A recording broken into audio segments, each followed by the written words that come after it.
Улица Губина в Якутске названа, конечно же, не в честь известного в прошлом певца, но я не раз слышал, что многие так думают и даже не подозревают, что ровно 60 лет тому назад житель нашего города совершил подвиг и спас сразу 4 детей, провалившихся под лед.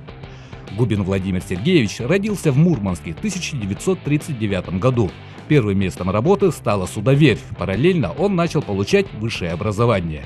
В 1963-м с отличием окончил Ленинградский институт водного транспорта и по распределению прибыл в Якутск, где был назначен старшим экономистом Якутского техучастка Ленского бассейнового управления.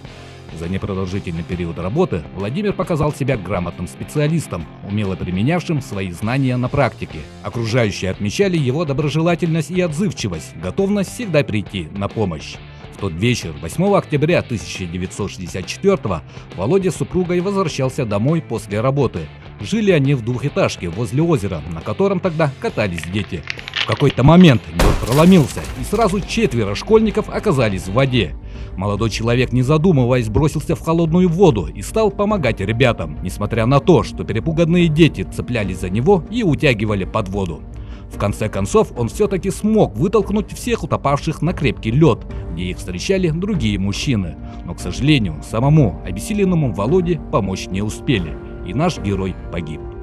Похожую историю о самопожертвовании, о том, что прежде всего всегда нужно оставаться человеком, можно найти в произведении Чингиза Айтманова «Беги, пес, бегущий краем моря».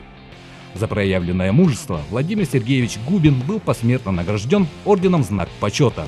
Улица Озерная, где он жил, была переименована в честь него в октябре 1964 же. Позже его имя присвоили округу и теплоходу. А в 2019 году был установлен памятник, возле которого активисты Губинского округа и курсанты Якутского института водного транспорта ежегодно проводят торжественную церемонию возложения цветов в память о герое. Берегите себя.